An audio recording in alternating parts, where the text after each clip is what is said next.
In this lecture, we are going to talk about the consequential decision legislative model, and we're going to focus on two. These are Colorado's automated decision-making technology, or ADMT law, and TRAIGA. At least that's how I'm pronouncing it. If you have a better pronunciation, please let me know. That is Texas's Responsible AI Governance Act. Colorado was the first in the nation with a comprehensive AI law.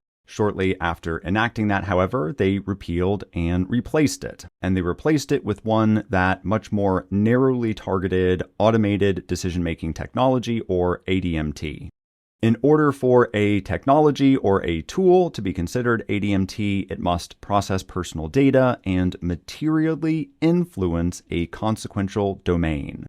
This new law excludes any type of ADMT that may fall within one of these categories: advertising, marketing, search, content moderation, fraud prevention, AML, this is anti-money laundering and sanctions screening, low stakes or routine decisions, such as scheduling and workflow management, as well as tools that summarize for human review.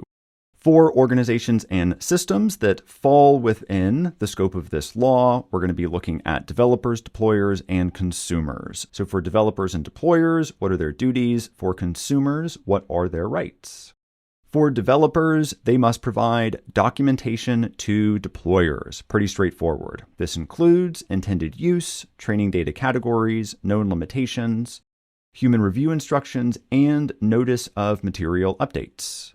For deployers, they have two requirements. The first is that they provide pre-use notice that a covered ADMT will influence a consequential decision. And an example of that pre-use notice medium could be prominent public posting near the point of interaction.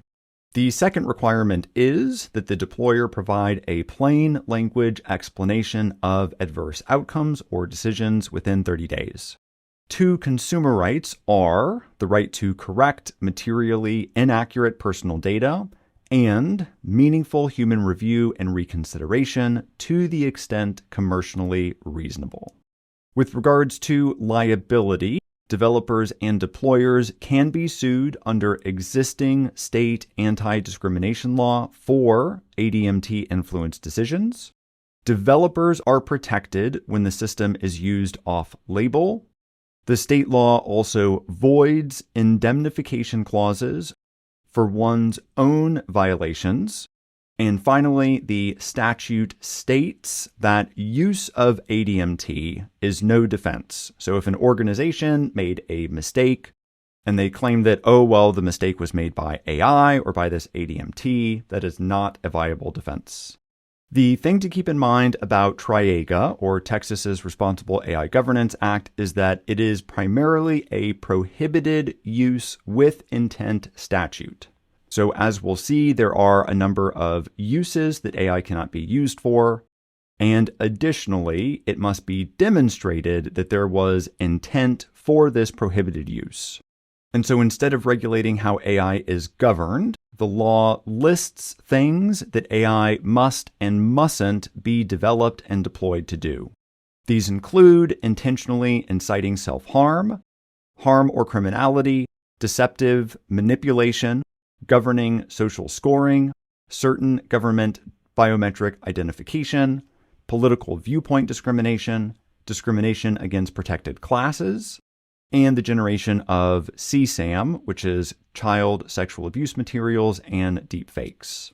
Note here that disparate impact alone is insufficient. If a protected class is unintentionally or inadvertently harmed by AI, the intentionality is important here. So that individual or that group, they would need to prove intent. Texas's law also has some requirements for government agencies. The main one to remember is that these agencies must disclose AI interactions to consumers. In this lecture, we talked about the consequential decision-making legislative model. We talked primarily about Colorado's ADMT law. In order to be considered ADMT, that technology, that tool, it must process personal data and materially influence a consequential decision. For developers under Colorado's law, they must provide documentation to deployers.